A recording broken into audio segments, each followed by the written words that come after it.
என் அருமை உலகத்தமிழ் மக்களே, தாய்மார்களே, பெரியோர்களே, சிறார்களே, என் அருமை சீடர்களே, யோக நண்பர்களே, யோக விரும்பிகளே, உங்கள் அனைவருக்கும் என் இனிய காலை வணக்கம்.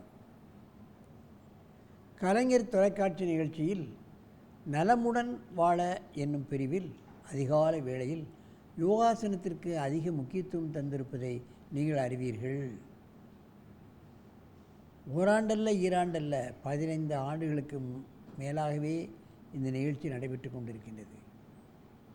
மற்ற நிகழ்ச்சிகளெல்லாம் கொஞ்ச காலம் நடக்கும், அது அப்படியே முடிந்துவிடும். அது கண்டுகளிப்பதற்கான ஆசனங்கள், கண்டுகளிப்பதற்கான நிகழ்ச்சிகள். இது உடல் நலத்துக்கான நிகழ்ச்சி, மனித சமுதாயத்துக்கு தேவையான நிகழ்ச்சி, எந்த நோயையும் நீக்கக்கூடிய ஒரு அற்புதமான நிகழ்ச்சி, பார்ப்பவர்கள் எல்லோரும் டாக்டர்களாக மாறக்கூடிய அற்புதமான பயிற்சி என்பதை நீங்கள் தெரிந்து கொள்ள வேண்டும்.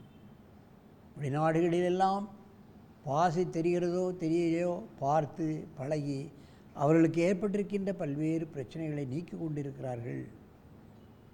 சில பேர் நேராகவே வந்து பழகி அங்கே போய் ஆசிரியர்களாக ஆகி லட்சக்கணக்கில் சம்பாத்தியம் பண்ணி கொண்டிருக்கிறார்கள் வெளிநாட்டிலே. இந்த கலைக்கு அந்த மதிப்பு வெளிநாட்டிலே இருக்கின்றது என்பதை நீங்கள் தெரிந்து கொள்ள வேண்டும். அந்த நிலையில் இன்றைக்கு பாருங்கள், நான் ஏற்கனவே சொல்லியிருக்கின்றேன், நமது நீதிராசன் அவர்கள் நெருதான் யோகாசன ஸ்போர்ட்ஸ் அகாடமி ஒன்றை நடத்தி கொண்டிருக்கிறார்கள் ஓசூரில். அங்கே மாணவர்கள், பெரியவர்கள், வயோதிகர்கள் எல்லோரும் அங்கே சென்று யோகாசனங்களை பழகி தங்களுக்கு ஏற்பட்டிருக்கின்ற பல்வேறு பிரச்சனைகளை நீக்கி கொண்டிருக்கிறார்கள். அந்த நிலையில் அவருடைய மாணவர்கள் 2 பேர், நித்யன் 4ஆம் வகுப்பு, ரக்ஷிதா 4ஆம் வகுப்பு படித்து கொண்டிருக்கிறார்கள். அவர்கள் இப்பொழுது பாருங்கள் சக்கராசனத்தை செய்ய போகிறார்கள். என் அருமை சீடர்களே, நீங்கள் பத்மாசனத்தை கலைத்துவிட்டு பத்மாசனத்தை கலையுங்கள்.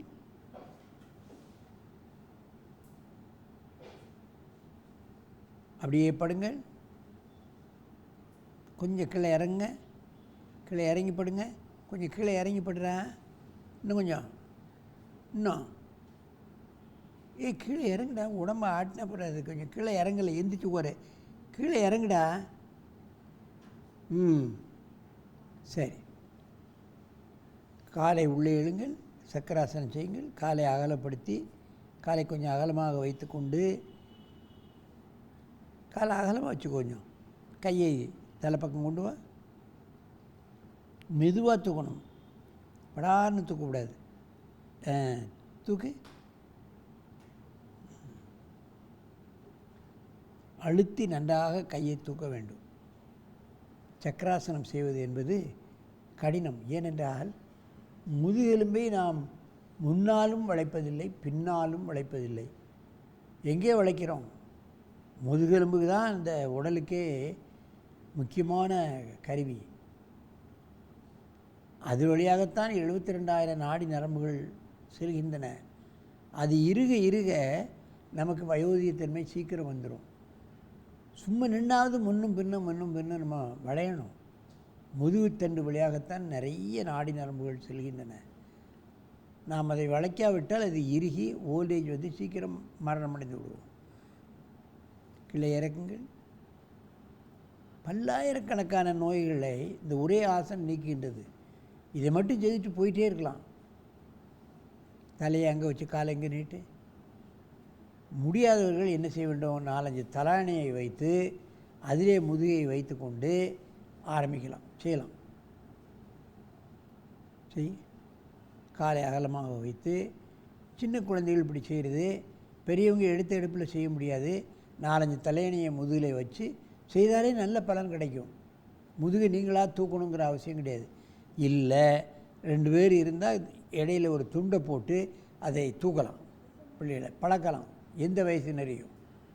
அப்படி பழகி பழகி பழகி இந்த ஆசனத்தை நீங்கள் கை கொண்டு விட்டால் உங்களுக்கு எந்த விதமான வியாதியும் உங்களை அண்டாது. அதுதான் முக்கியமாக கிடைக்கணும். இதை போட்டு முடித்த உடனே ஒரு புத்துணர்ச்சி ஏற்பட்டுரும்.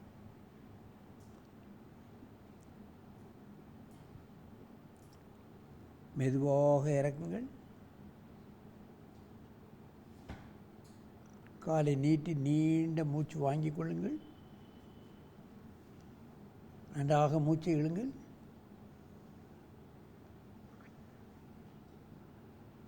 மீண்டும் ஒரு முறை செய்யுங்க பார்க்கலாம். இதே நிலையில் செய்யுங்க.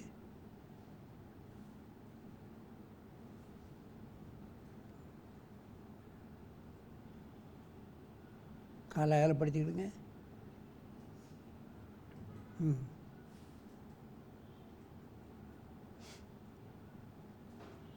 சில பேர் ஆரம்ப கட்டத்தில் என்ன செய்யணும்னா, நம்ம வீட்டு ஜன்னல்லே பழைய சேலை இருந்ததுன்னா கட்டி அதுக்குள்ளே போய் அதை பிடிச்சிக்கிட்டு வளையணும். அப்படியும் பழகலாம். இந்த ஆசனத்தை செய்வதற்கு எத்தனையோ வழிமுறைகள் இருக்கின்றது. ஒரு 4-5 தடவை பண்ணிட்டு போயிட்டோம்னா நம்ம உடல் ரொம்ப ஃப்ளெக்சிபிள் ஆயிரும், சுறுசுறுப்பாயிரும், சோம்பேறித்தன்மையே வராது. இரத்த ஓட்டமானது உடல் பூராவும் வேகமாக பாய்ச்சப்படும். இது செய்து முடிஞ்ச உடனே நமக்கு ஒரு கம்பீரமான தோற்றம், சுறுசுறுப்பு எல்லாம் வந்துடும். ஆகவே இந்த அற்புத கலையை நீங்கள் எல்லோரும் பழகி நோயின்றி 100 ஆண்டு வாழ வேண்டும் என்று கேட்டு உங்களிடமிருந்து விடைபெறுவது ஆசனம் ஆண்டியப்பன். வணக்கம்.